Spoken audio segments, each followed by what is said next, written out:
Boa noite a todos e a todas. Buenas noches a todos. Alegria que damos início à segunda conferência do nosso grupo de estudo, Querida Amazônia. Querida Nossos Amazônia. encontros sempre serão nas quinta-feiras, das 19h30 às 21h, horário Brasília. O término está previsto para o dia 29 de abril. Agora, um aviso importante, não? Vocês que estão nos acompanhando pelo YouTube, por favor, se inscrevam no nosso canal e assim podemos chegar a mais pessoas. E se vocês gostarem da live de hoje, dê aquele joinha. Eu me chamo Fátima Lambeck e faço parte da equipe organizadora deste evento. Em nome de todos envolvidos, gostaria de agradecer a todos e a todas que estão aqui nos acompanhando pelo canal do YouTube da Ecoam Brasil.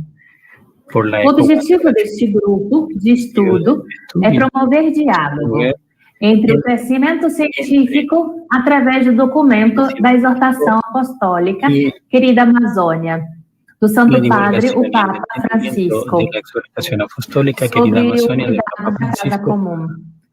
Gostaria de dizer que temos a tradução, nosso evento todo será bilinguístico, então sempre teremos a tradução simultânea no outro idioma, em português e espanhol. Para dar uma pequena introdução para o que é o encontro de hoje, essa segunda conferência,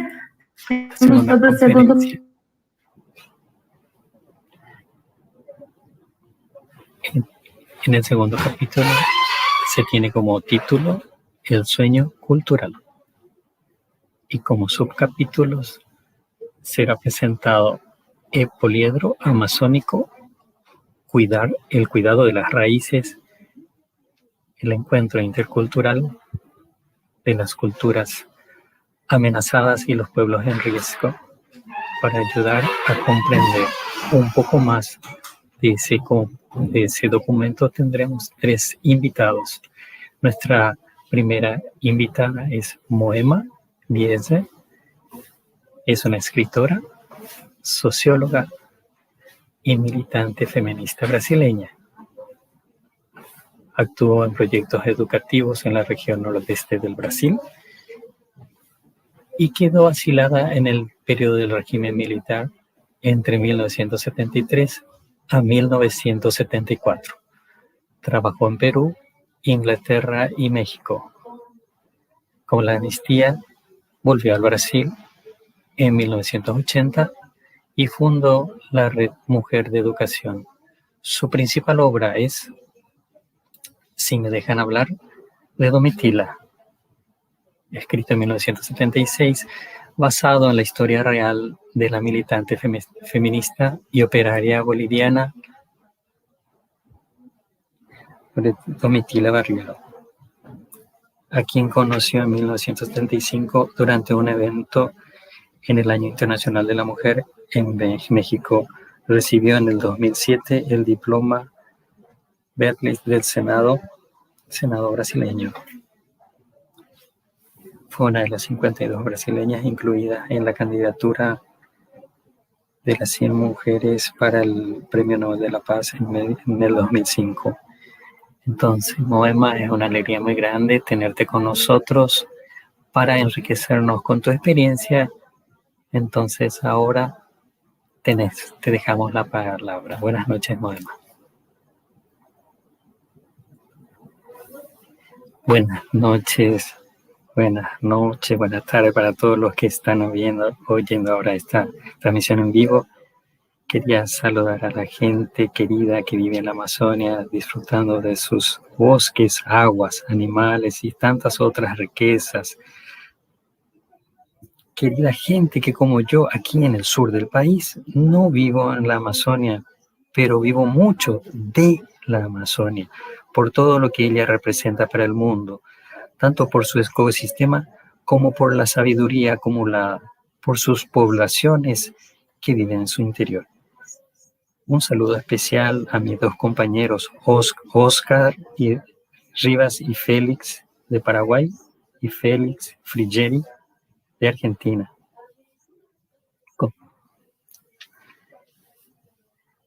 Aquí está con nosotros en la UNILA, con quien voy a compartir este encuentro, y con especial a Fátima, que hace esa aproximación con nosotros. Entonces, lo que se nos está facilitando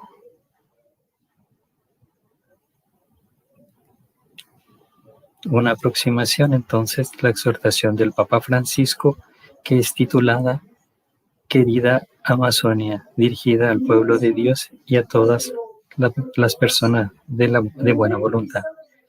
Entiendo que estamos aquí porque esta carta, Querida Amazonia, merece una respuesta independientemente de dónde estamos viviendo, de nuestras experiencias religiosas y de dónde estamos viviendo solo por el hecho de ser ciudadanos planetarios, habitantes de la misma casa común, Atecojá de los guaraníes, la Pachamama de los quechuas y aymarás, Gaia y el ser vivo que nos dio la vida y alimenta a toda la comunidad de bien, como bien nos recuerda la Carta de la Tierra.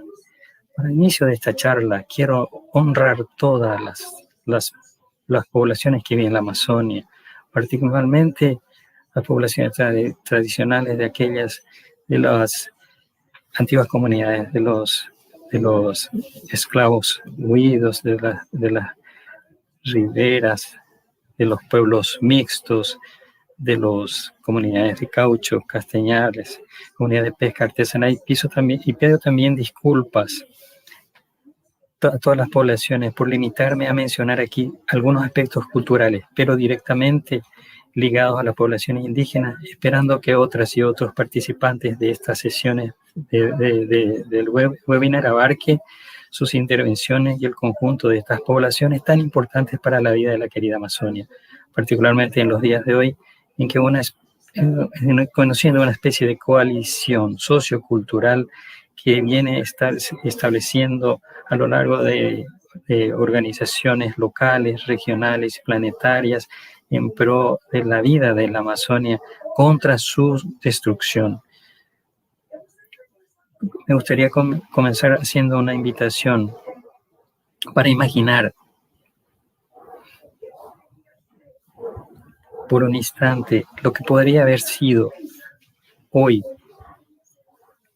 la Amazonia, si cuánto aportaron españoles y portugueses en sus territorios, al contrario de invasores que consideraban civilizados y superiores sobre los que ahí habitaban, a punto de llamarlos de salvajes, no civilizados, sin alma. Hubiese habido un encuentro entre seres humanos capaces de mirarse, respetarse, de complementarse en sus diferencias. Lo que hubiera podido haber pasado en la Amazonia si al contrario de llegar con la cruz y la espada, obligando a aceptar una única religión, católicos y protestantes europeos se adentrasen en el territorio, tuviesen sido la capacidad de entender y venerar la presencia de un ser superior en las manifestaciones religiosas de los pueblos originarios, o que al contrario hoy en la Amazonia hubiese reinado la sabiduría de posibilitar y convivir con la floresta, recibiendo todo lo que ella tiene que dar sin destruirla, o lo que sería, las preguntas podrían multiplicarse en la imaginación, lo que llevaría para un mundo posible. Pero hoy, y las preguntas pueden multiplicarse,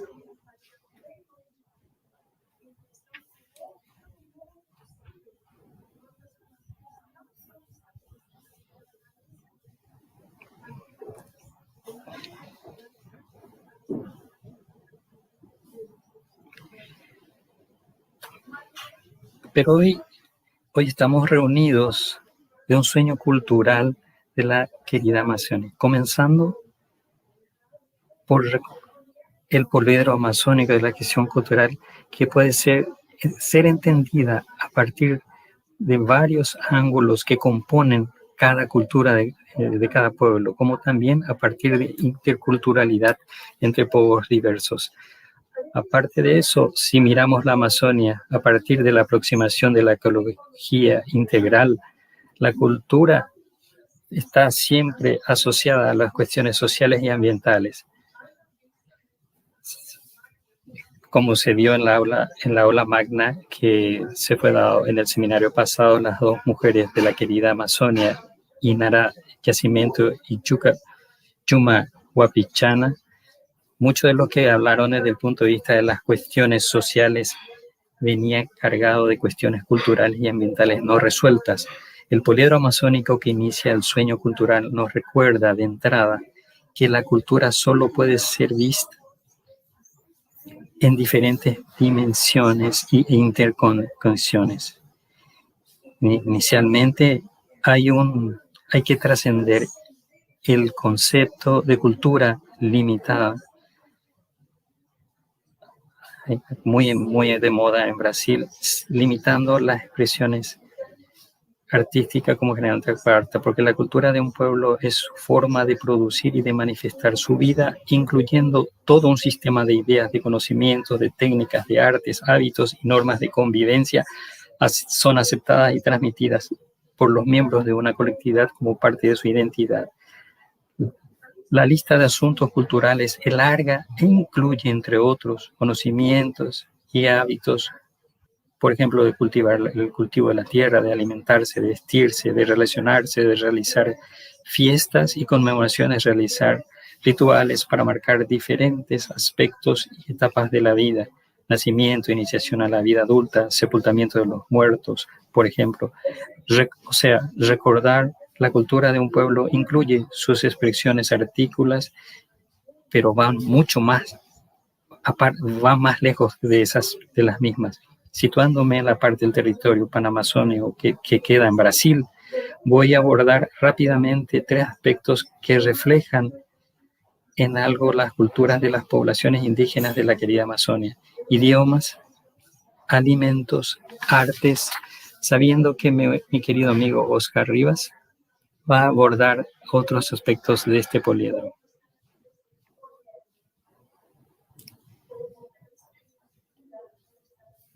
Sí, ahí todavía no hablé con Félix. Los idiomas. El idioma es el alma de un pueblo. Es a través de él que el humano aprende a dar el nombre a todo lo que existe en su mundo.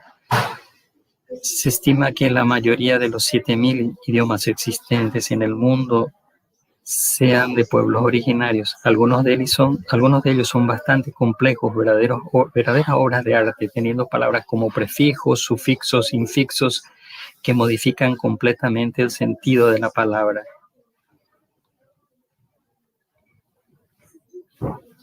Como también la acentuación o la colocación de un término en el inicio o en el final de las frases. Como estos 3 idiomas fueron construidos, no se sabe. Hace poco tiempo que los idiomas de su pueblo originario están siendo escritos. Durante milenios, la construcción y la transmisión de esos idiomas fue hecha y transmitida oralmente. Y es por eso que cuando un anciano hace el paso, los parientes dicen que con él se va a una biblioteca, porque el idioma es mucho más que la transmisión de palabras. Es la transmisión del sentido que ellas tienen en la forma que se utilizan y en el contexto que se utilizan.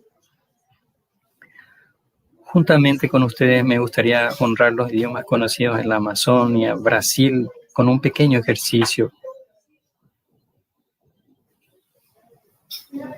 Por tanto, les invito para un pequeño ejercicio a acompañar la lectura de lista de pueblos amazónicos publicada por el Instituto Socioambiental ISA y anotar cuántos idiomas amazónicos conocen.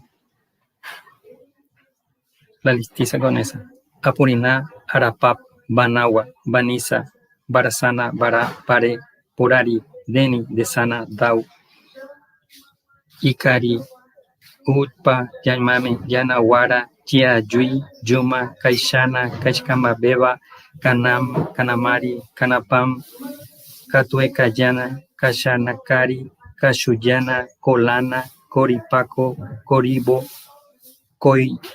Coritia, Cubeo, Culuinia, Macuna, Maragua, Matiz, Mastés, Miraña, Miriti, Tapuya, Munduruku, Mura, Dagro, Matparanti, y varias más. Yo misma solo sabía que había 7, Vale la pena recordar que gran parte de estas personas que pertenecen a estos pueblos indígenas son también trilingües, hablando que muchos de ellos hablan más de un idioma aparte del portugués, una lengua que para ellos es tan extraña cuanto al inglés o al francés. Y esto no es un detalle. Cuando aparece un extranjero, un francés en el campo, se consigue expresar en portugués, generalmente es elogiado. Pero, sin embargo, debido a la formación cultural racista, muchas personas descendientes de pueblos originarios, principalmente las que viven en las ciudades,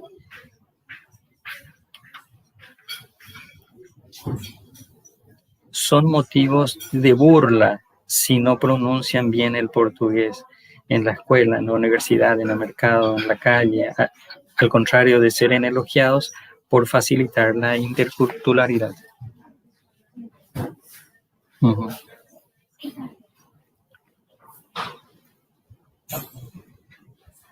El segundo punto es la cultura alimenticia.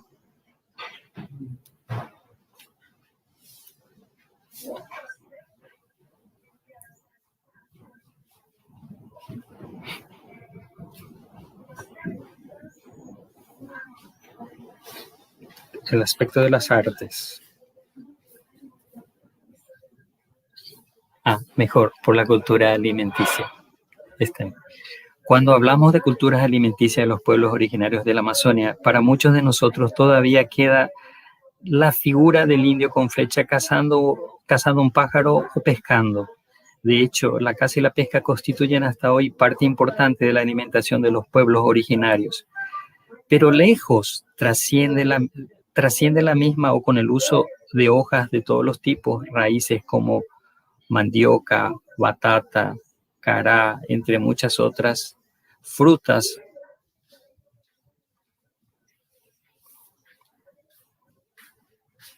También que aparte de esto utilizan diferentes formas de cocimiento de estas frutas y también tiene platos, también utilizan técnicas de deshidratación o para el almacenamiento. Actualmente muchos de estos alimentos del menú indígena ya llegó con platos típicos a restaurantes de Amazonia y en todo el territorio nacional ya nos llegan frutas de la Amazonia, muchas de ellas en forma de licores, de jugos, de helados, bombones y otros que en el caso del azaí, du curupuazú, que hasta de los aceites como el burití o los óleos esenciales utilizados en terapia. La Amazonia es también una especie inmensa planta medicinal, lo que significa una infinidad de saberes que giran en torno de las plantas e hierbas existentes en la región, que continúan siendo utilizados por chamanes y pajes, rezaderas y vencederas, así como los abuelos y madres que cultivan y utilizan estas hierbas para las más diversas finalidades, sea para manutención o fortalecimiento de la salud física y mental o para cura de enfermedades. Al aproximarnos de la cultura occidental que desarrolla principalmente el remedio de farmacia para la enfermedad del blanco, las poblaciones indígenas aceptan aprender también de esta otra cultura, pero al mismo tiempo continúa a preservar y ampliar sus conocimientos ancestrales, este asunto tan importante para la salud de las personas y del ambiente.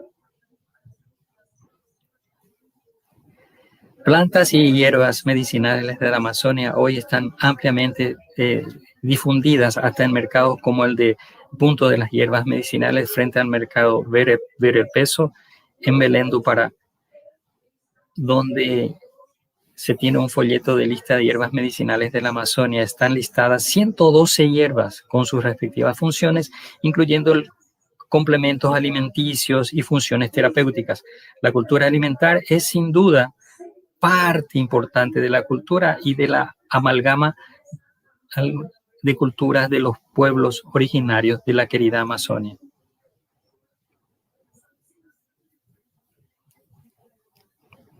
Por la interculturalidad, nuevamente.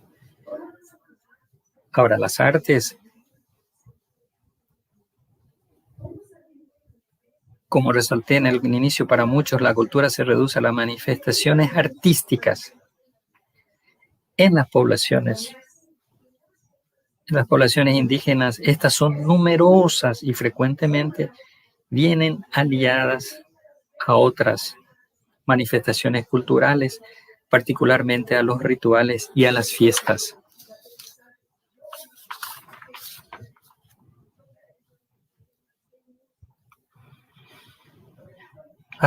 Las artes plásticas son muy diversificadas y el arte de pintar el propio cuerpo es una de ellas. El arte de construir y utilizar instrumentos musicales específicos para diferentes oportunidades es una actividad permanente en estos pueblos. Existen tipos de arte en la confección de artefactos para el día a día y otros para ocasiones especiales. Mujeres y hombres de todas las edades usan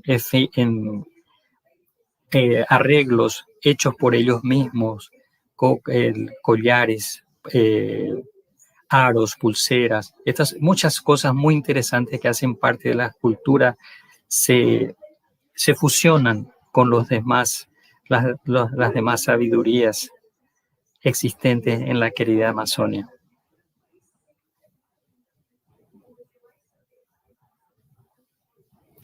Muchas vienen conquistando el mundo por su belleza y por su significado, pero en general el arte indígena merece y necesita ser explicada, porque todo en ella tiene un significado, una contribución por la espiritualidad, que tiene un tema muy amplio que debe ser considerado como parte de la cultura de los pueblos indígenas, pero entiendo que el mismo será debidamente abordado en el tercero y cuarto seminarios de esta serie.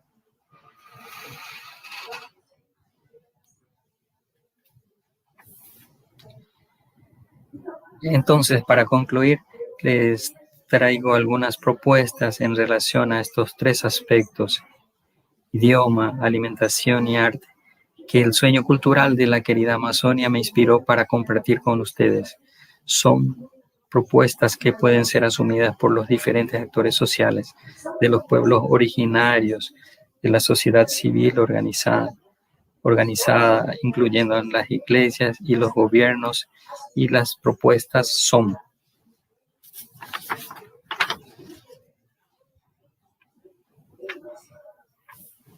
y no solo de la Amazonia, y que es para todos nosotros es muy importante.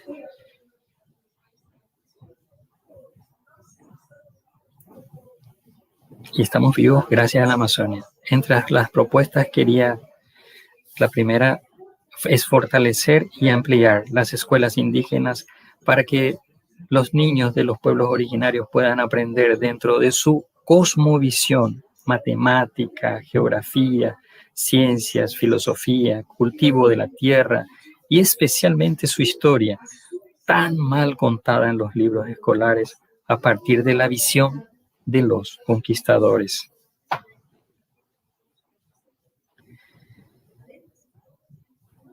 El segundo punto es mantener en las universidades de puertas abiertas para los pueblos indígenas como parte del reconocimiento de sus derechos de ciudadanía en un lugar privilegiado para ampliar la interculturalidad, aplicar la ley de cotas para indígenas como también para parte de la reparación histórica en relación al acceso de los pueblos indígenas a otros saberes y lo que les fue negado en los procesos de colonialización.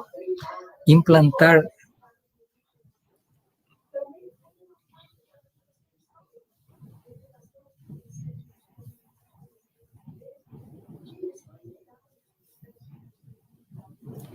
el tercer punto, se puede pensar también en implantar museos de cultura de los pueblos originarios como parte de la acción intercultural. La literatura también entra en esta propuesta. Hoy en día son casi 200 escritoras y escritores de pueblos indígenas en el Brasil, varios de la región amazónica, que escriben y publican También hay editoras comerciales como en sus propios colectivos, sus propias comunidades. De la misma forma, es importante tener espacio de divulgación de la arte indígena con sus artefactos, producción artesanal y otras manifestaciones. Las poblaciones tienen muchas cosas que mostrar. Hay mucho para aprender de ellos. Otro punto sería incentivar y apoyar las acciones de apoyo al cultivo y al respeto de las plantas e hierbas medicinales, facilitar su consumo a partir de espacios públicos como farmacias y puestos de salud. Y por otro lado, algunos tenemos puestos de salud ya con esto, que recetan los médicos recetan las plantas medicinales, que deberían ser más ampliados. Y por otro lado, apoyar acciones de enfrentamiento a la biopiratería y al patentado de las plantas y hierbas medicinales de la querida mencionar, particularmente por empresas y corporaciones extranjeras. Por ejemplo, el cocoazo que traen para otros estados de Brasil y pueden llevar para otro país, pero son dominio de esas empresas extranjeras. Este último es muy importante, transformar los medios de comunicación en canales de comunicación privilegiados para la vida cultural de los pueblos indígenas y el desarrollo de la interculturalidad. De los dos aspectos son esenciales. Primero, visibilizar las poblaciones indígenas en los medios oficiales de comunicación y en las redes sociales. Y el segundo, que los indígenas se apropien cada vez más de los medios de comunicación. Entre otros puntos, esto significa crear condiciones para registrar y diseminar por todos los medios el acúmulo de saberes presentes en los mitos, leyendas, narraciones, historias familiares, historias colectivas, aparte de aspectos culturales relacionados con la producción y reproducción de la vida. Entre otros, significa promover procesos de formación de jóvenes cineastas y conseguir que los mismos condiciones producir y diseminar sus filmes, videos, podcasts, periódicos, artículos, noticias y otros sobre la vida y la cultura de los pueblos originarios, ejerciendo la interculturalidad como forma de bloquear la invasión colonizadora fuerte en bloque de los medios de comunicación. Todas estas propuestas son en base al compromiso de cuidar las raíces, asumiendo el protagonismo necesario a partir de la propia cultura, como dice como dice el Papa, que no es para aislar más a los pueblos, sino aceptar la vida que ellos tienen, como ellos son, y juntos nosotros con ellos aprendiendo de ellos, aprendiendo entre nosotros también a dialogar. Muchas gracias.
Me siento muy honrada porque una persona del sur está hablando muy bien de mi región, porque yo también soy de Manaus, no tengo aquellos aspectos fisonómicos tengo la piel clara y estoy quebrando el protocolo.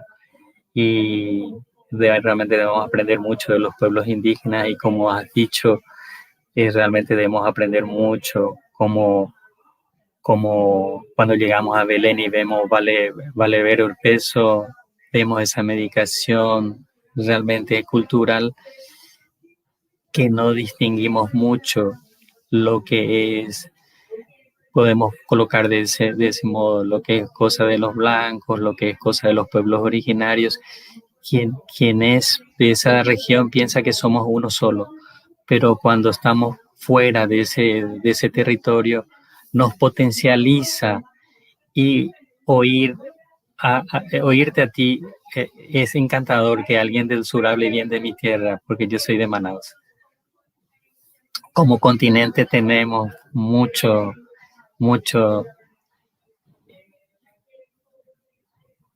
que aquel pueblo somos todos originarios de este pueblo lindo que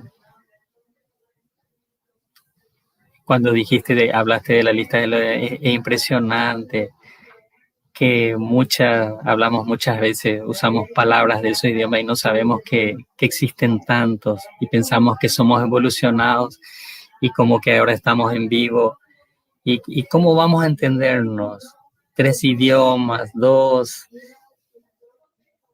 y yo no sé hablar guaraní, y no es que somos tan evolucionados y ellos hablan 3 o 4 idiomas realmente tu contribución fue muy especial. Muchas gracias. Ahora cierro paréntesis por romper el protocolo. Ahora vamos a pasar para el segundo invitado. También agradezco mucho la tecnología por esto. Justamente va a hablar de Paraguay y puedes enriquecernos con su bagaje de conocimiento. Oscar Rivas, como Moema ya había mencionado, el currículo de él es enorme. Voy a dar unas pinceladas solamente y dejo a él contar personalmente. Es arquitecto urbanista, fundador y director del Instituto Socioambiental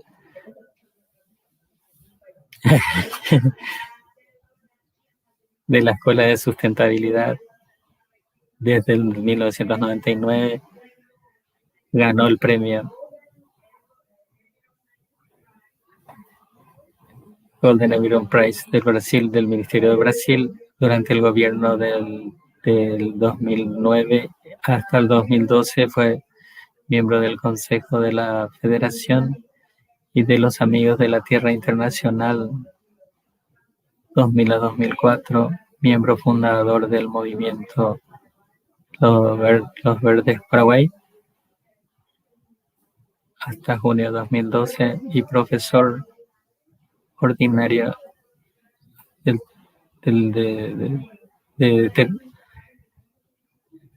la Facultad de Arquitectura. Solo unas pinceladas de este personaje que nos va a dar un poco de conocimiento ahora. La palabra, Oscar, buenas noches.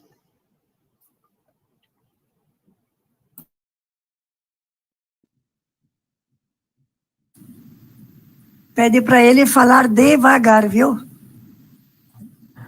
Vamos pedir para o Oscar falar devagar. Que acredito que ele falará em espanhol. Está congelada, né? Parece que a imagem está congelada. Parece mesmo, Moema. Vamos, técnicos. Será que alguém pode falar para ele que está congelado? Daí ele... Agora vai vir. Agora vai. Agora vem. Se deve ligar o áudio, Oscar. Não se ouve o áudio. Agora, sim. Eu acho que não escutaram nada, né? Ou sim? Nada. Não, agora começaram de novo, que estava congelada a imagem. Boa noite a todas, a todos e a todes, como se costuma dizer hoje. É um grande prazer realmente estar compartilhando com vocês. Eu vou falar em castelhano, não se assustem. A apresentação eu vou fazer em castelhano, mas realmente é um prazer falar com vocês aqui através dessa plataforma. Eu acho que é fantástico. Você está em Manaus, Fátima, agora? Não.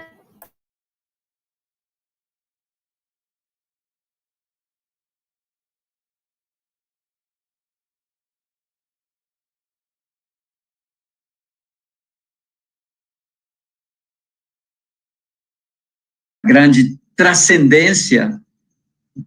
Agora vou para o castelhano, Luiz, para mudar o chip. Me parece tan increíble poder hablar de una Amazonas no aislada en el mundo.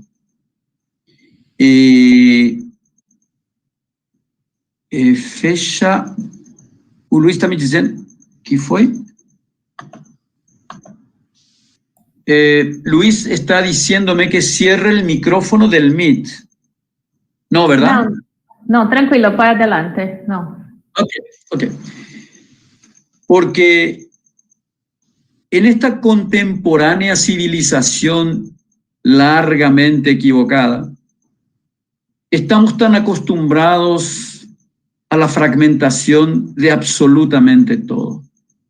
La fragmentación de nuestras luchas, la fragmentación del conocimiento, la fragmentación de los movimientos sociales, la fragmentación del mundo, como hace poco decía el Pepe Mujica, gran presidente del Uruguay.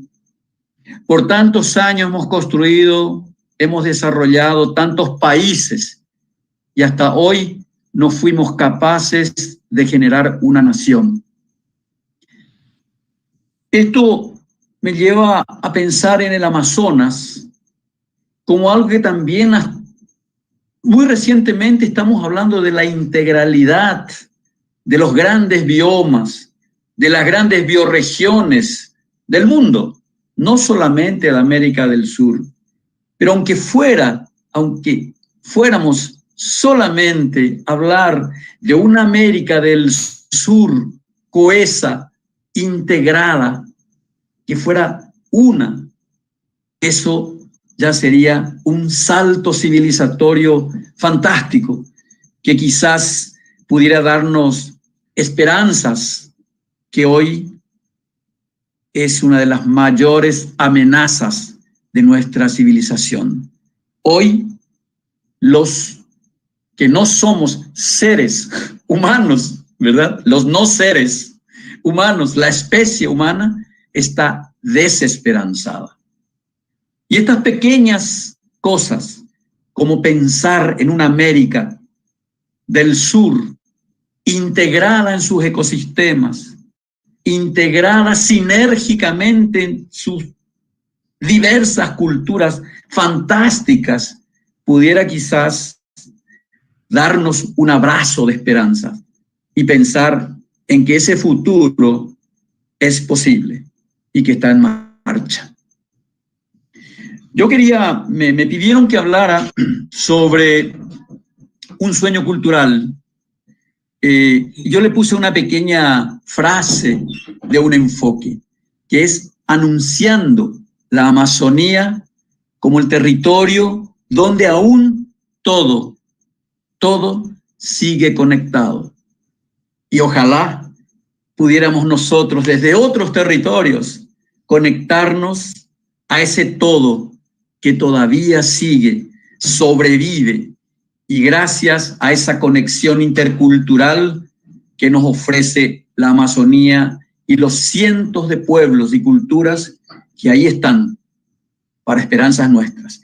Y hablo mucho de esperanzas, porque de verdad creo que lo que hoy necesitamos es volver a recuperar, a reconquistar la esperanza humana. Quería empezar diciendo que lo cultural que vincula a lo ecológico. Y fíjense que no es lo cultural vinculado a lo ecológico, sino fuertemente expresar lo cultural que en un acto en un acto, vincula lo ecológico. Sin lo cultural, es obvio que los seres humanos estaríamos fuera de esa evolución, de esa dinámica de equilibrios que hoy verificamos muy claramente que ocurre en los ecosistemas tan diversos de la gran Amazonía. Y ahí quiero destacar algo que leí en el documento, en la exhortación apostólica del Papa Francisco, cuando dice que promover la Amazonía no implica colonizarla culturalmente, sino ayudar a que ella misma saque lo mejor de sí misma. Ese es el sentido de la mejor tarea ecoeducativa. Cultivar sin desarraigar, hacer crecer sin debilitar la identidad del otro, promover sin invasión alguna. Así como hay potencialidades en la naturaleza que pudieran perderse para siempre, y lo estamos viviendo, lo mismo puede ocurrir con las culturas que tienen un mensaje todavía no escuchado y que hoy están amenazadas más que nunca.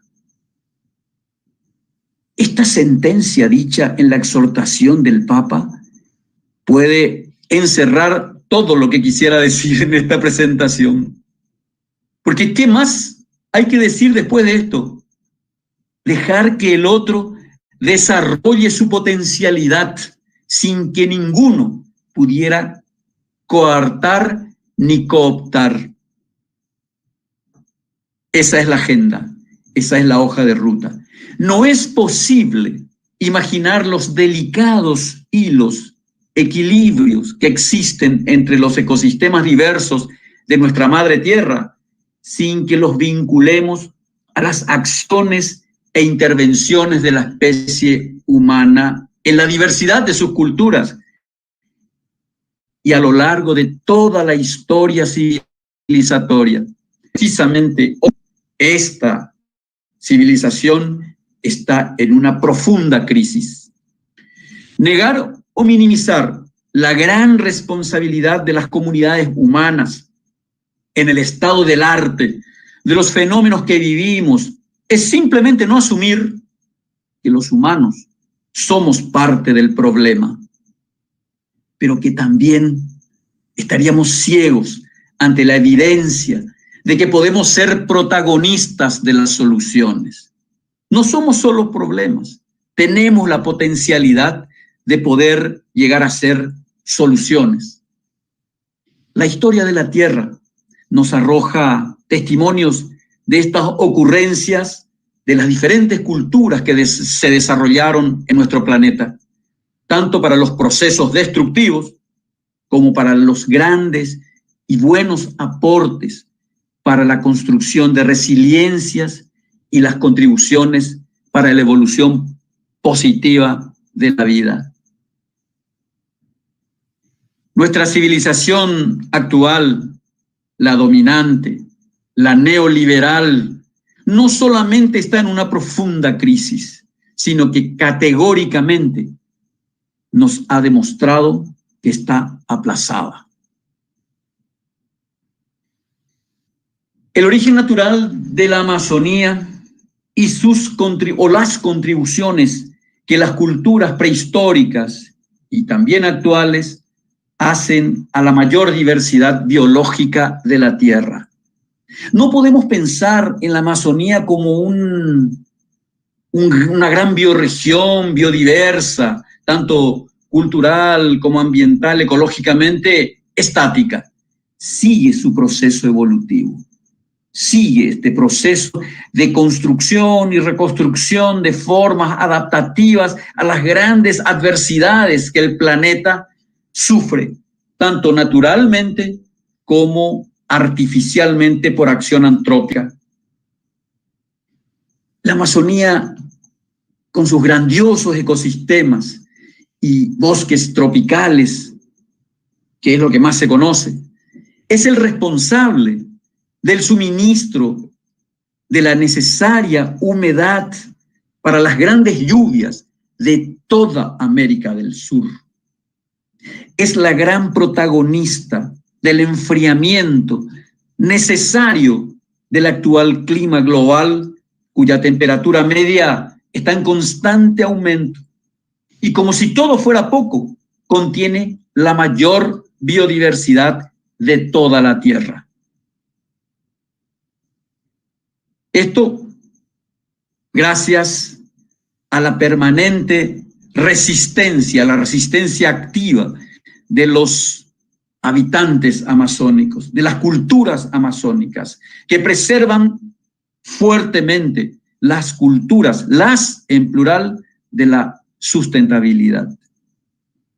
Hay una teoría que yo quería compartir con ustedes que me pareció fantástica y que realmente la leí hace una semana, no más que eso. El impacto del asteroide que diezmó los dinosaurios hace 70 millones de años ayudó a dar origen a las florestas tropicales que conocemos hoy. Apuntó esto un estudio publicado en la revista científica Science el 2 de abril, hace una semana. Ni eso. Me quedé sorprendido. Lo mismo que destruyó a las grandes especies, construyó o posibilitó la Amazonía, el bosque tropical. Fíjese cómo funciona la naturaleza.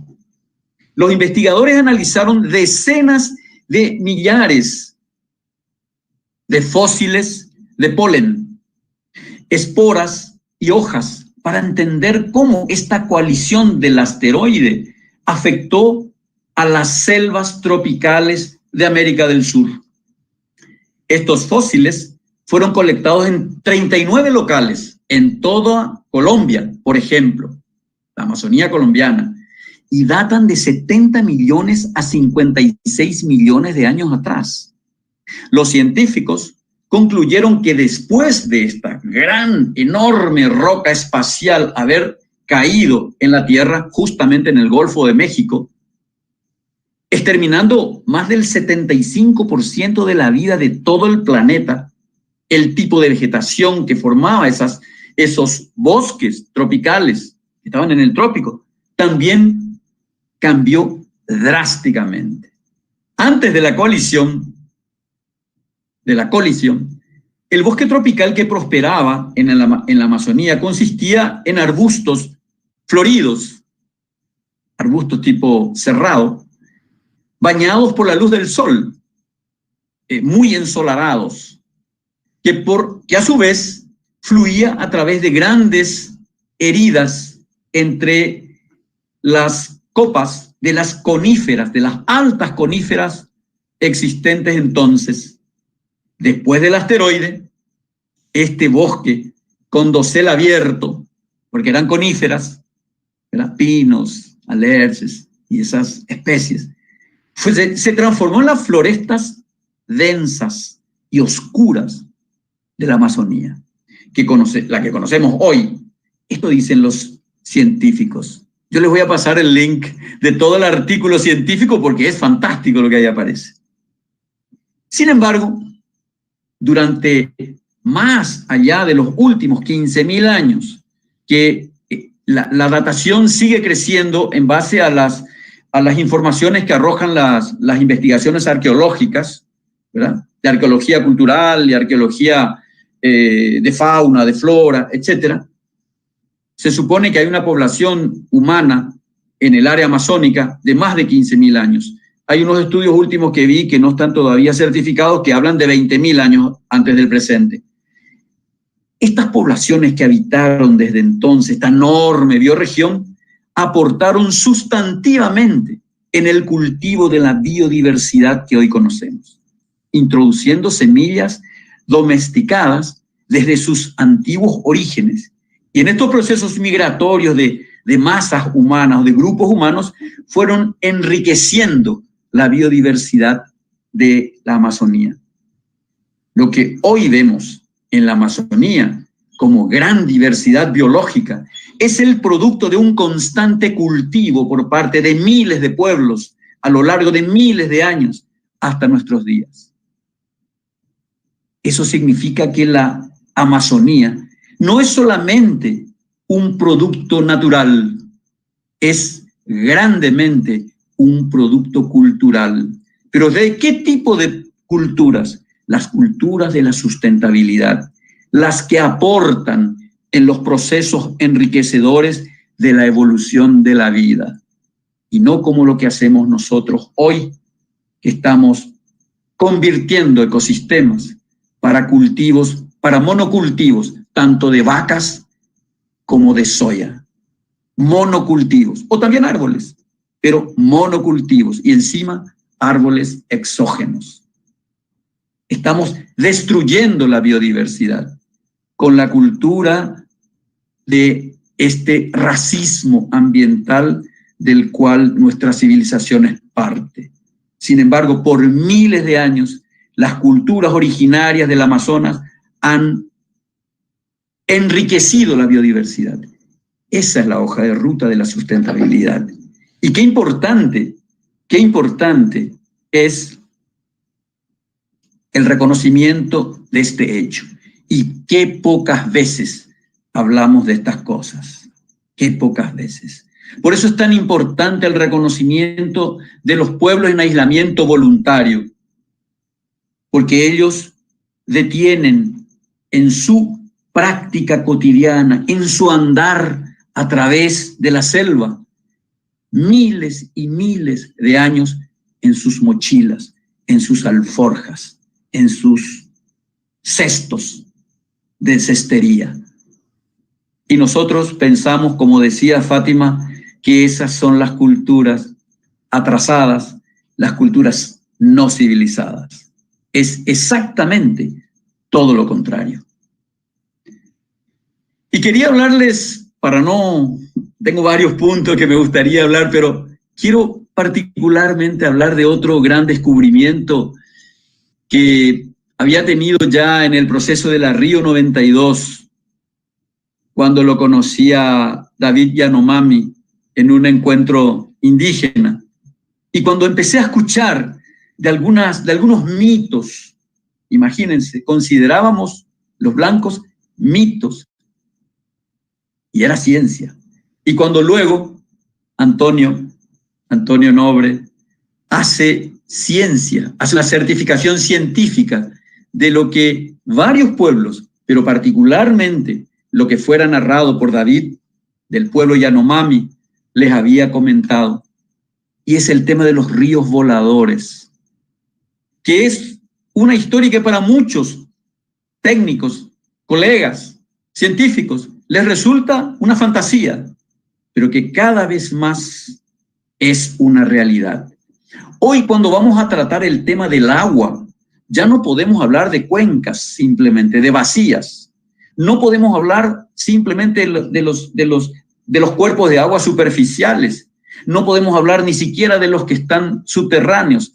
Tenemos que hablar de los ríos que vuelan y que son los responsables de más del 60% del agua dulce que disponemos sobre la corteza terrestre en América del Sur. La selva amazónica produce grandes cantidades de agua, no solo para Brasil, como muchos piensan. Sabemos que el Brasil es enorme, que es grande, pero tenemos que ir más allá de las fronteras en un proceso integrador de culturas y de visiones. ¿Sí? Produce agua para toda Sudamérica, con total y absoluta certeza. Los llamados ríos voladores, es decir, las grandes masas de aire cargadas con vapor de agua producido por la evapotranspiración, o sea, los fenómenos de la gran selva amazónica, transportan la humedad a grandes territorios, no solo de Brasil. Estas enormes cantidades, enormes nubes de lluvia, también son las grandes responsables de las precipitaciones en Bolivia, en el Paraguay, en la Argentina, en el Uruguay e incluso en el extremo sur de Chile, en el área patagónica. Ustedes pueden imaginarse lo que eso significa. ¿Y quiénes son los grandes responsables para que esto siga ocurriendo, siga evolucionando? Las culturas de la sustentabilidad, los habitantes de los bosques. No las políticas públicas de nuestros gobiernos actuales, que son las grandes amenazas a la sustentabilidad. Son criminales políticas las que están en marcha y están vigentes hoy. Y debemos decirlo con coraje y valentía.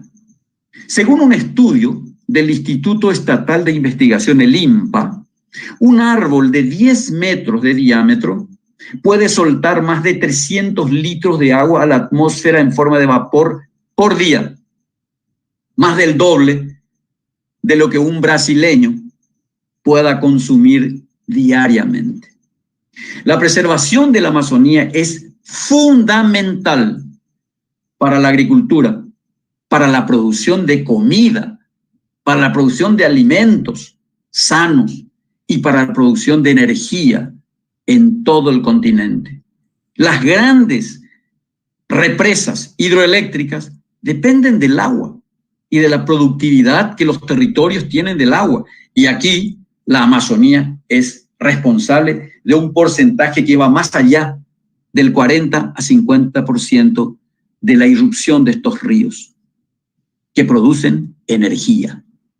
Y es de las más limpias que actualmente están vigentes iba a decir en el Paraguay, están vigentes en el continente. La deforestación que hoy estamos viendo, criminal, por cierto, interrumpe esta evapotranspiración, daña la extensión de los ríos voladores. Es más, con los últimos incendios que ocurrieron el año pasado, los fuegos eran verdaderas barreras para estos ríos voladores. ¿Y alguien recuerda de las grandes sequías, la histórica sequía que ocurriera en todo el sur de América, desde Mato Grosso para abajo? Eso se debe a que estos ríos voladores fueron cortados. ¿Y por quiénes? Descubramos quiénes son los grandes responsables, los que convierten los ecosistemas en grandes territorios deforestados. Este corte, esta deforestación afecta terriblemente, como les dijera, las precipitaciones y a prácticamente todos los países de América del Sur.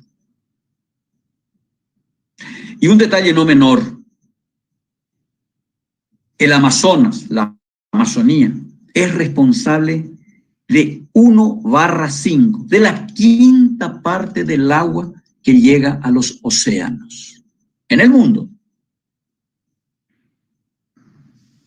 Del mismo modo, los pueblos que se asentaron en esta región y cuyas culturas se desarrollaron en la Amazonía, porque hablaba de que estos procesos de evolución cultural no son estáticos, van desarrollándose de la mano del conocimiento cada vez mayor que estos pueblos tienen y ganan de su entorno.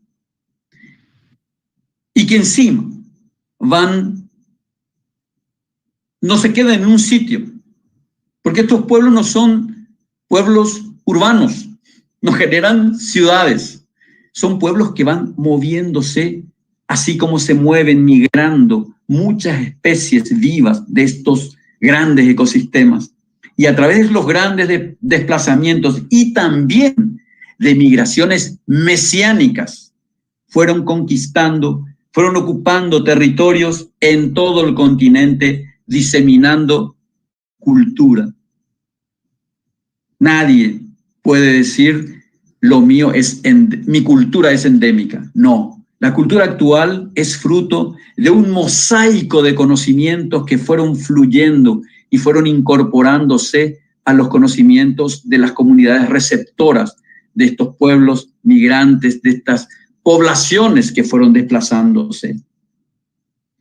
Un ejemplo emblemático que podemos citar es precisamente las comunidades del gran pueblo tupí-guaraní, que existen desde el Caribe hasta el sur de Buenos Aires y que existen desde el océano Atlántico hasta los contrafuertes andinos. Imagínense, es realmente un ejemplo de una de las culturas más alastradas, diríamos en portugués, más abarcativas territorialmente que se conoce en el mundo. No podemos dejar de decir, como creo Fátima lo comentaba, el tupí-guaraní era la lengua, y sigue siendo, la lengua de contacto de las miles de lenguas sobrevivientes de todo el continente. Mucha gente de muchos pueblos usan pedazos, fragmentos del tupí-guaraní para poder intercomunicarse entre sí. Los tupí-guaraní, que estoy poniendo como ejemplo porque soy parte de esa cultura, a su paso fueron instalando conocimientos astronómicos, de medicina, filosóficos, teológicos, de fauna, de flora, de biología, y fueron instalando nombres a hitos biogeográficos que hasta hoy perduran. La toponimia de América del Sur revela en un altísimo porcentaje los nombres que tienen como origen el tupí-guaraní. Y lamentablemente no muchos de las comunidades y de los ciudadanos y ciudadanas sudamericanos conocemos el significado, porque cada vez que uno que sabe la lengua y la maneja va recorriendo el continente y va conociendo estos nombres, nos damos cuenta del gran significado que le han puesto y la gran fuerza del significado. Y no nos olvidemos que la ciencia de los significados dicen que detrás del significado está la mirada cosmogónica de los pueblos hacia su entorno, hacia su vida presente y desde su vida pasada proyectándose hacia el futuro.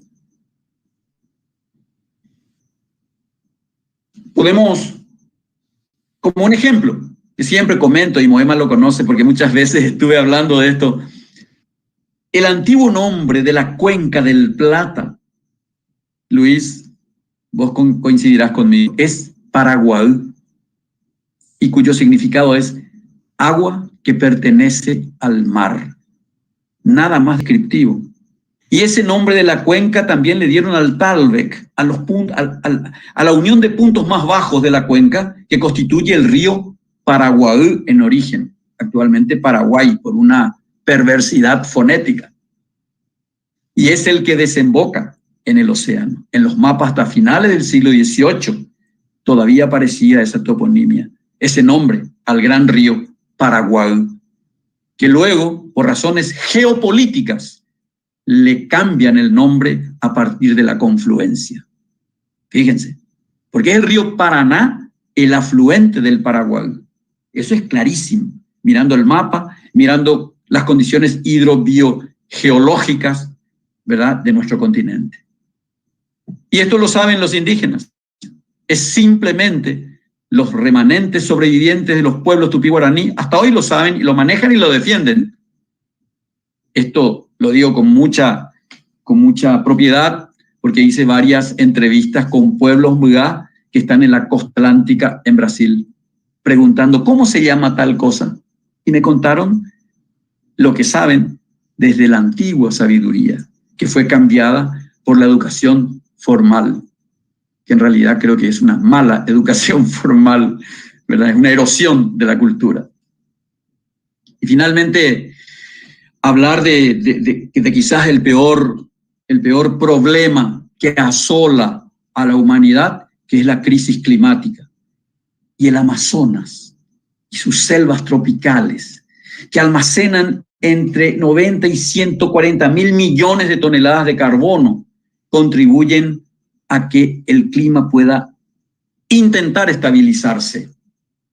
Y no solamente manejar la estabilidad climática, sino en su cultivo de biodiversidad, en frenar la deforestación y encarar decididamente la restauración de las grandes porciones dañadas, podemos pensar en un enfriamiento del planeta. No solamente dejar de emitir gases de efecto invernadero, sino enfriar el planeta, que es lo que nos puede dar alguna esperanza de futuro posible. La selva amazónica y las culturas vinculadas a su conservación por sí sola representa el 10% de la biomasa total del planeta. Eso no es poca cosa. Y por otra parte, la selva deforestada es la mayor fuente de emisiones de gases de efecto invernadero que nos conducen a esta crisis climática. Vean las dos caras de la moneda. Esta deforestación, que lo que pretende es obtener más tierras para una agricultura insustentable, libera gases de efecto invernadero a la atmósfera, desestabiliza el clima y lo peor, destruye, nos aleja a todos nosotros de estas culturas maravillosas que nos enseñan la sustentabilidad de la vida en nuestra madre tierra. Muchísimas gracias por la oportunidad, de verdad. Nós que agradecemos, Oscar. Realmente trazer essa visão, né, cultural desse território que ultrapassa as fronteiras de países. E não vou me alongar mais, mas eu só quero fazer presente duas coisas. O meu grande obrigada, que realmente é uma honra você estar aqui nos enriquecendo. E también para aquellos que están acompañando por el YouTube, y que con la palabra de Oscar quedó más visible que debemos realmente interligar para realizar esta integración y el idioma no sea un elemento divisor, sino que nos una, y debemos que ejercitar y poner en práctica esa parte, acostumbrar el oído, buscar, tener curiosidad por eso que es diferente a nosotros, a lo que es en el momento. Y ahora, para mí está siendo muy, muy bueno, estoy muy contenta. Ahora va a ser Félix y quería presentar a nuestro tercer invitado. Realmente es un querido amigo, un profesor que es de una universidad de UNILA, quien es de la UNILA y es de la UNILA y que es muy evolucionario, ¿no? Y estoy muy apasionada por esa propuesta, y ahora realmente estamos con nuestro tercer invitado, que tendrá otra visión de esta cultura, de este territorio amazónico. Él es profesor de la Universidad de UNILA y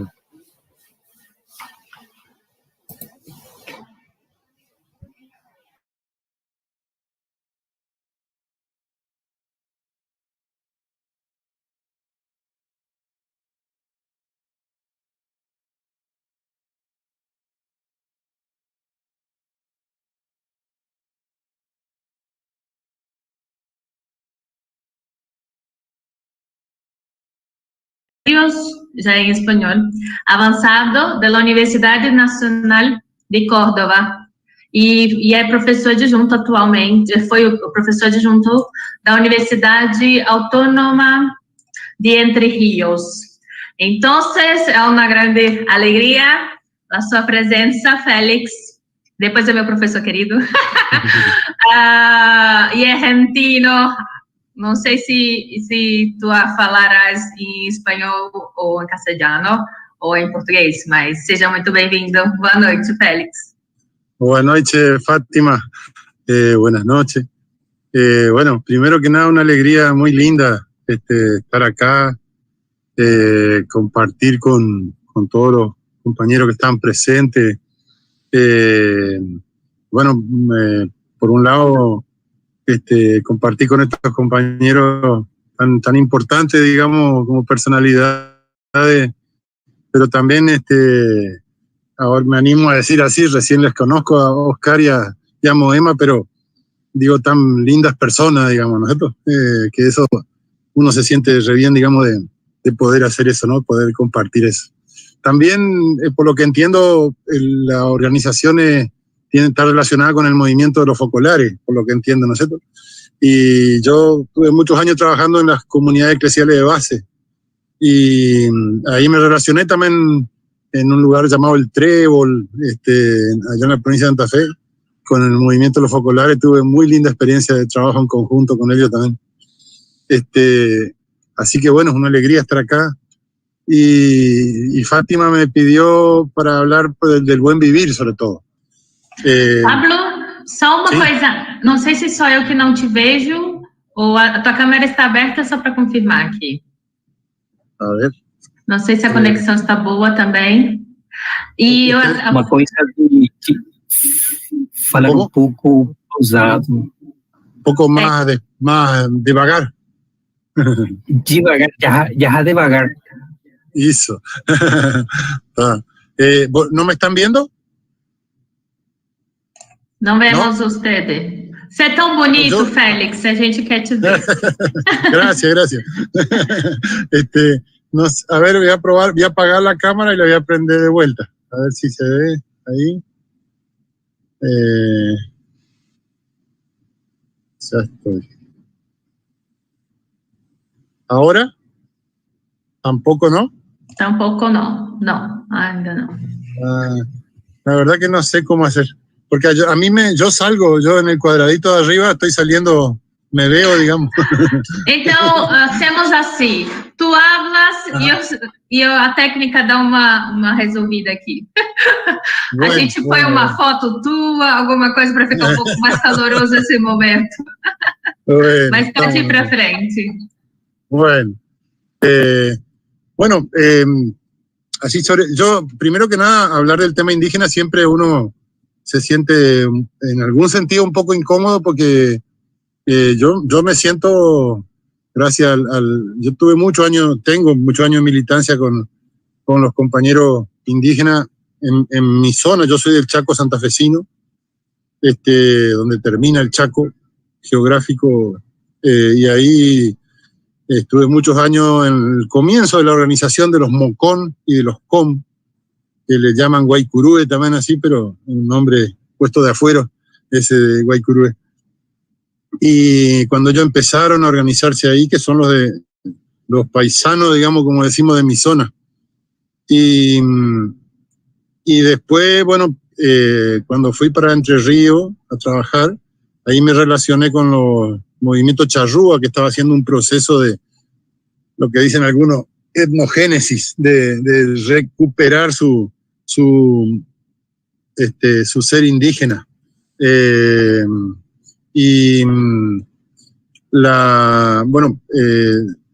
Sobre todo yo diría, intento ser un discípulo de los pueblos indígenas, y desde ahí hablo, digamos, ¿no es cierto? Con todo el miedo que uno le da, no ser tan exacto, digamos, en lo que uno dice, ¿no? Pero si tuviéramos que, de alguna manera, presentar el tema del buen vivir, yo diría que es quizá un principio cosmovisional, yo diría de una praxis de lucha por la vida, ¿no? Que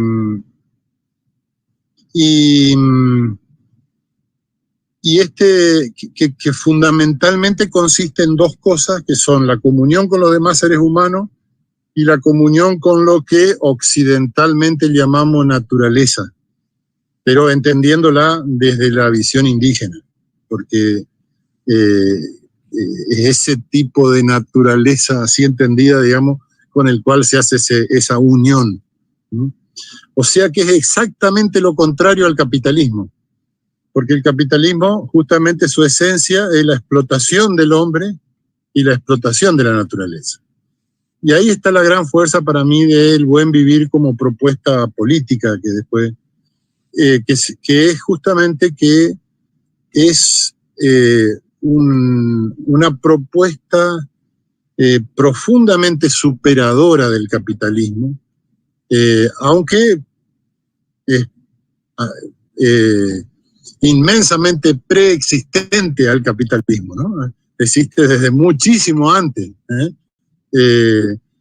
y bueno, los que más dieron a conocer esta expresión fue los movimientos indígenas, sobre todo andinos, sobre todo en Ecuador y en Bolivia. Eso yo no conté. Yo tuve la posibilidad después de compartir con el movimiento indígena ecuatoriano, cuando hice el trabajo para hacer el doctorado. Y ahí me recibió un amigo en Quito, que capaz que Oscar lo conoce porque está en la red del Gran Chaco, un amigo hermano que es Vicente Martínez. Y él, bueno, me ayudó a conocer a los dirigentes indígenas. Así que ahí tuve una relación más profunda con el mundo andino, digamos, y bueno, seguimos en comunicación, especialmente con los compañeros de la Universidad Amauta Iwasi, de la CONAIE, el Movimiento Indígena Ecuatoriano. Nace de alguna manera la presentación así más difundida del buen vivir, es la que nace en la que se presenta desde los movimientos indígenas andinos, sobre todo desde Ecuador y desde Perú.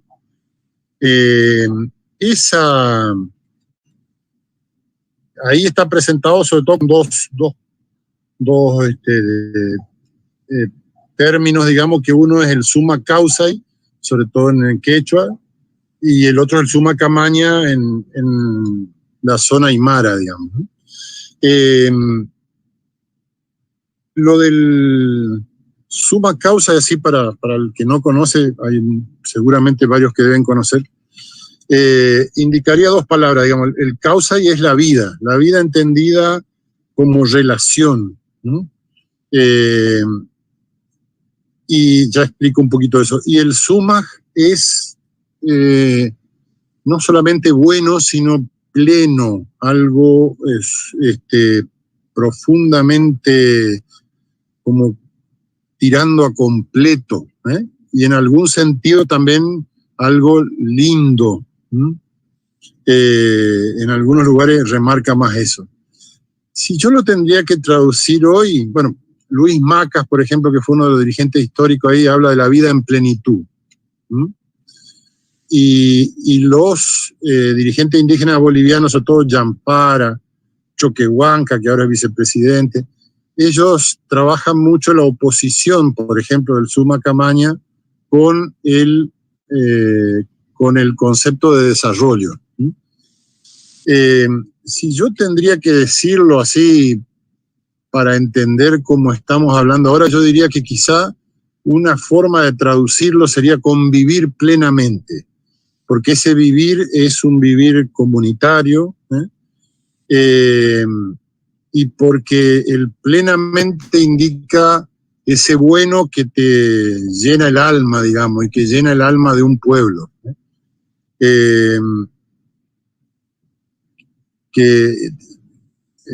Quizá después en la expresión guaraní, le voy a pedir a los guaraniceros también que me ayuden, se expresa mejor todavía, ¿no?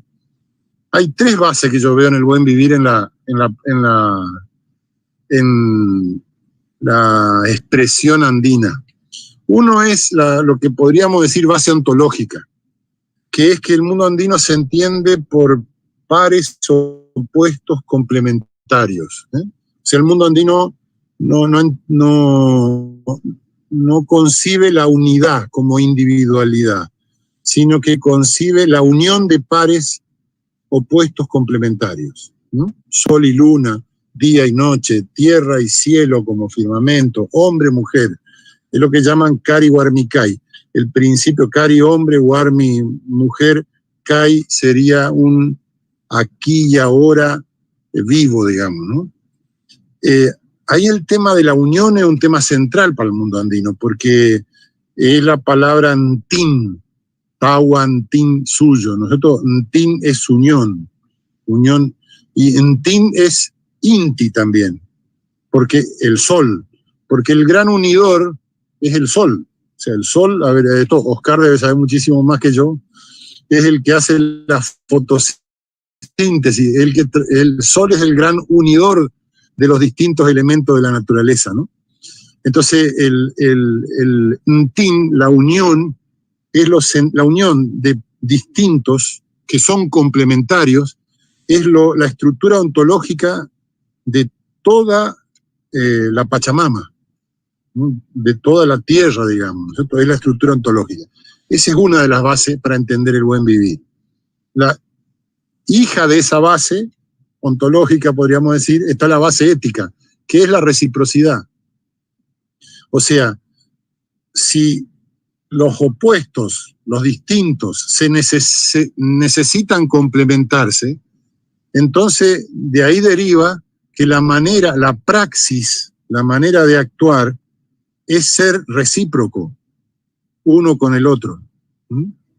Y el tercer elemento sería la base espacio-temporal, que es lo que se conoce como el Pacha, que es de alguna manera entender, yo siempre digo, la espacio-temporalidad en espiral, tanto espacialmente como temporalmente, digamos, ¿no? De que estamos siendo porque venimos siendo, y para poder seguir siendo necesitamos volver atrás, y eso temporalmente es la sabiduría de los antiguos, la experiencia histórica, la memoria, y espacialmente son las bases, la comunidad. Necesitamos volver atrás para poder dar pasos para adelante. Yo, y eso lo conversaba con algunos dirigentes ecuatorianos, entiendo eso como una espacio-temporalidad en espiral, ¿no? Que me parece que el otro gran elemento, porque la espacio-temporalidad es definitoria de nuestro conocimiento. Nosotros cualquier conocimiento,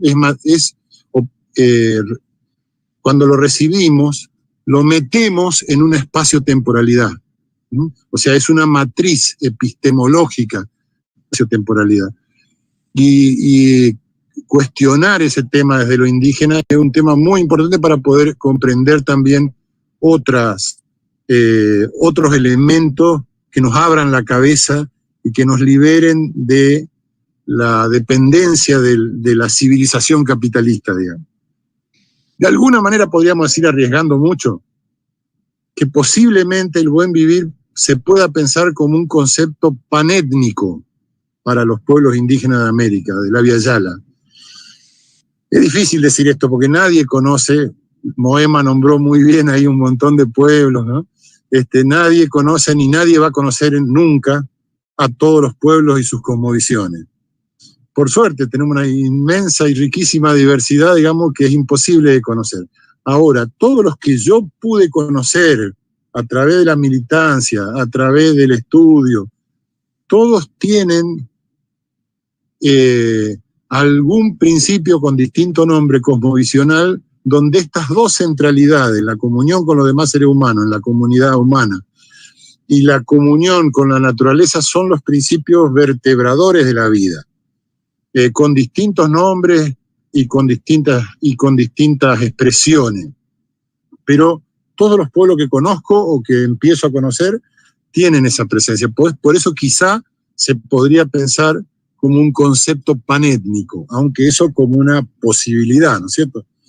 En el mundo guaraní, y acá hay guaraniceros, le voy a pedir que me ayuden o me corrijan si digo mal, hay elementos muy parecidos, ¿eh? Yo me crié en un ambiente, una cultura guaranítica, digamos, ¿no?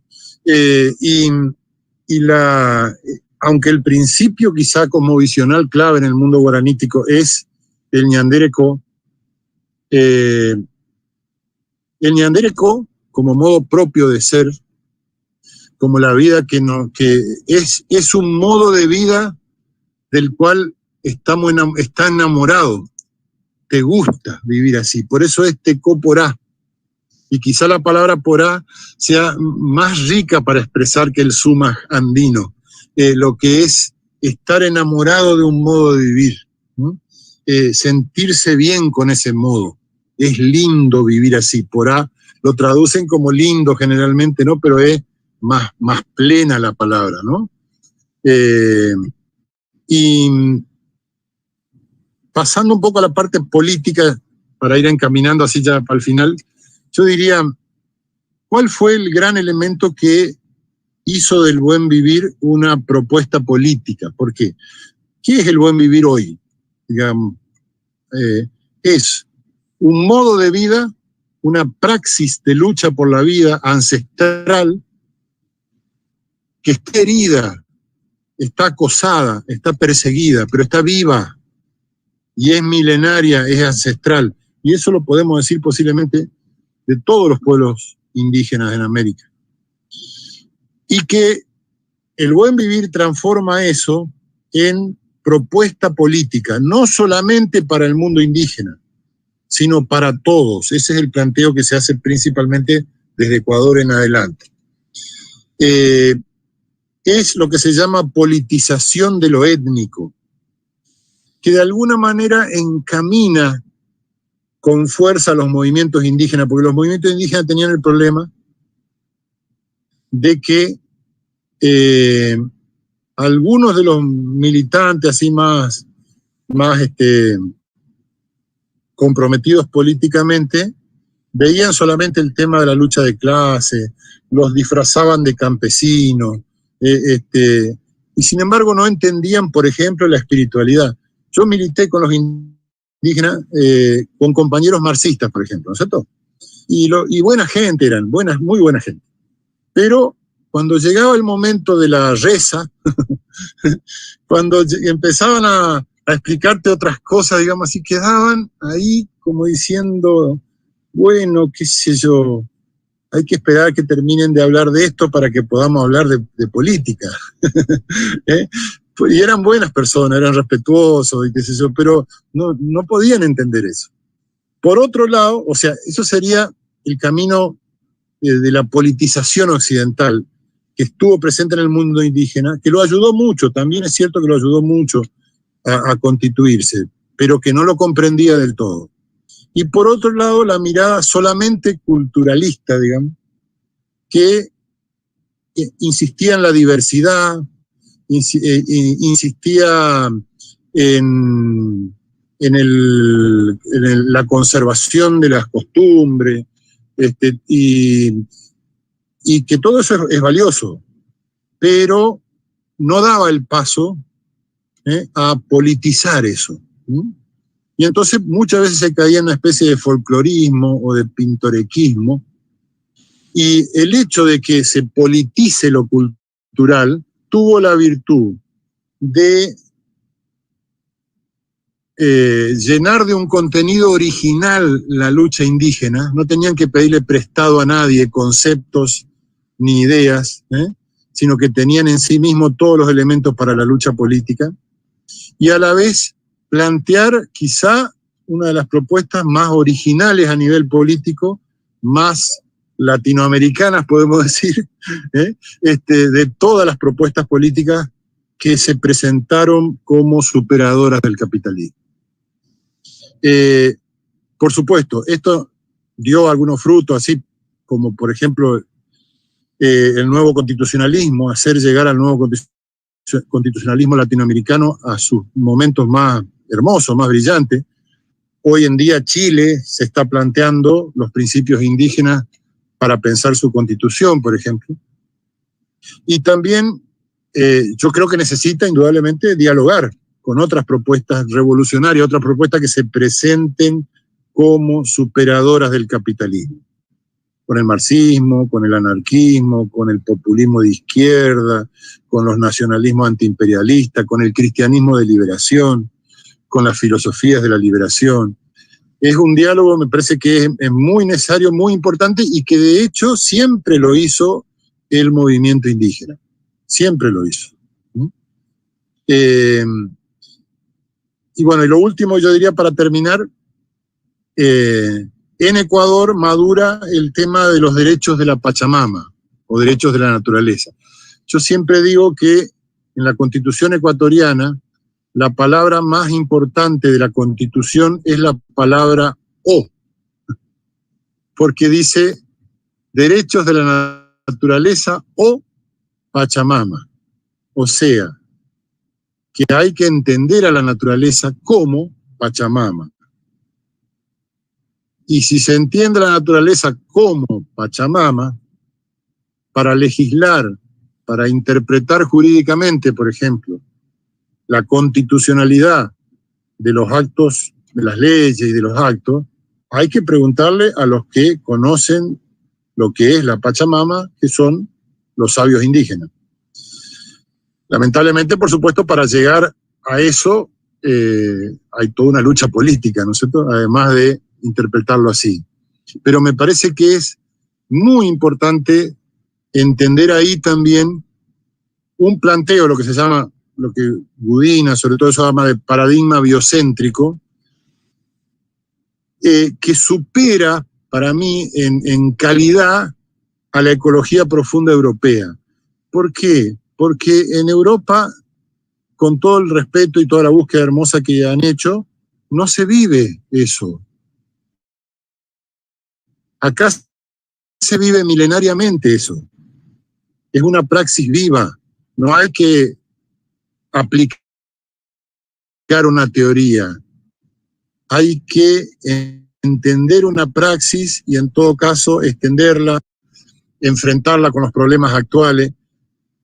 Entonces, si hay una ecología profunda que podemos hacer América Latina, especialmente desde los pueblos indígenas. Bueno, digo América Latina porque también todos estos elementos también se comparten con todo el mundo colonizado, lo que podría ser el diálogo sur-sur, digamos, ¿no? Pero, y bueno, y ese planteo de los derechos de la Pachamama, y lo que dijo también Oscar, el derecho a la restauración que está en la Constitución ecuatoriana, son elementos fundamentales para seguirlos trabajando, y no son ni conservacionismo solamente, ni tampoco es desarrollo sustentable.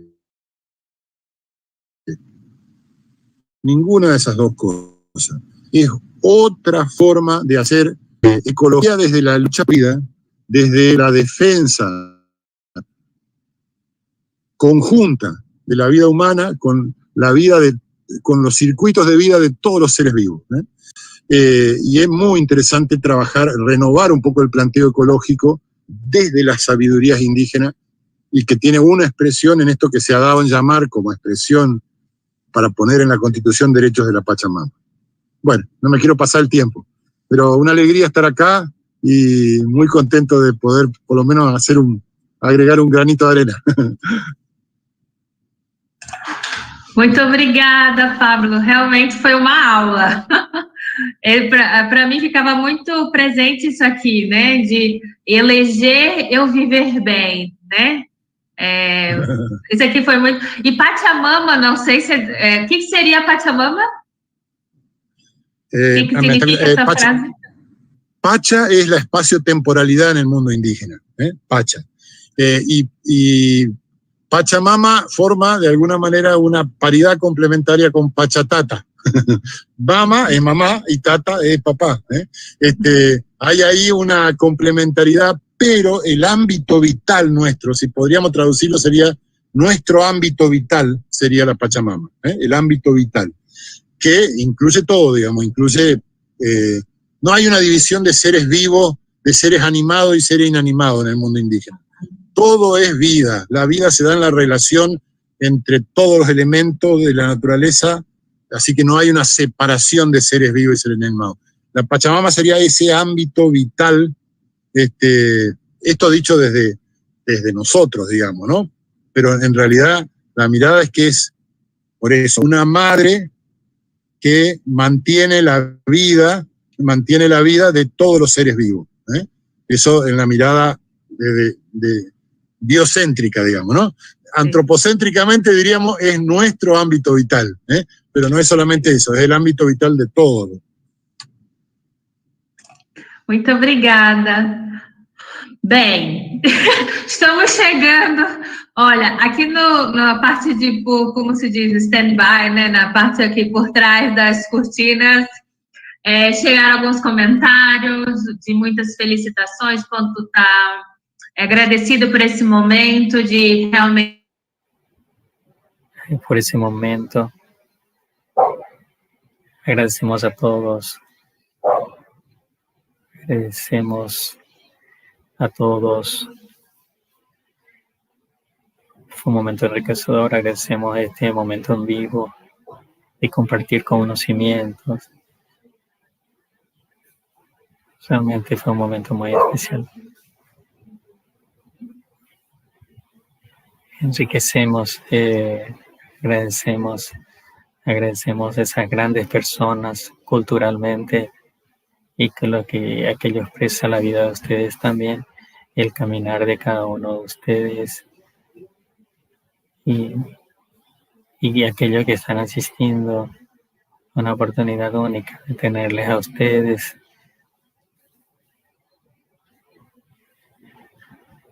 Y también vimos a Moema con la ECO 92, también le vimos a Moema todos esos documentos y que articularon en el momento, en la época, en aquella época. Tenemos a tener documentos, pensar de un modo de cómo caminar cada vez más en dirección a esa realidad que Pablo decía. Y también como este sistema instalado, como está. Y vemos también que con mucha invasión, que también nos estimula y también nos lleva a un tipo de cambio. Y con todos esos comentarios creo que estamos alineados con este grupo hoy y ahora tenemos que concluir. Todo lo que comienza termina en algún momento y tenemos que cerrar. Si mamá que quiere decir una palabrita.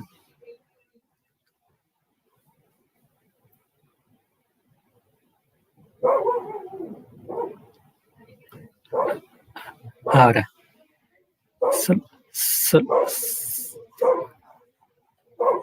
solo quiero decir que estoy muy feliz de estuve con Oscar y conocí a Félix y que estamos estudiando. Y para el mundo precisa de esto, de tener tiempo de hablar del momento, de este momento en vivo. Muchas veces decimos a veces que hay demasiado de estudio. Con Oscar podemos decir que ya aprendemos mucho y ahora aprendemos el buen vivir. Y también que puede ser que acabe la especie humana, quién sabe, como este corona bravo que está ahí, que puede acabar con todo, cuántas lecciones que nos está dando. Y creo muy interesante lo que el Papa nos dice bien, que se dirige al pueblo de Dios, no solo a los católicos y a todas las personas de buena voluntad. Y todos tenemos que adherir a esto. Entonces, le mando un abrazo a todo el mundo. Y también estoy muy feliz que Oscar aceptó de ser muy encima de la hora. Y lo que nos trajo es tan importante, que nos recuerda de qué se trata todo esto, pensar aquello de que vamos más de 70.000 millones de años. Ya Leonardo Bosch no hablaba bastante de eso. Las 4 ecologías, que es continuar para adelante. Adelante. Gracias, Fátima. Gracias por la invitación. Nosotros es que te agradecemos. Estoy en la frente. También el equipo. Vamos a terminar, gente. Buenas noches. Un recordatorio, nuestro mismo horario para el próximo jueves. El sueño ecológico, el título. Y tenemos la honra de unos invitados. Uno de los invitados va a ser Lucas Cerviño, un doctor teológico de México. Y después vamos con Mario Pascualoto, un obispo auxiliar emérito de Manaus, que nos van a enriquecer el conocimiento del sueño ecológico. Muy obrigado, muy agradecido.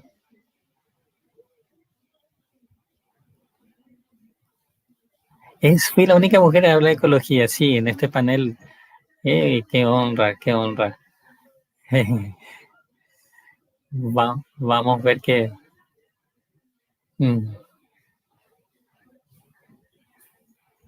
Aquí articulamos para que estés. Buenas noches a todos. Hasta la próxima. Abrazo a todos. Hasta el jueves.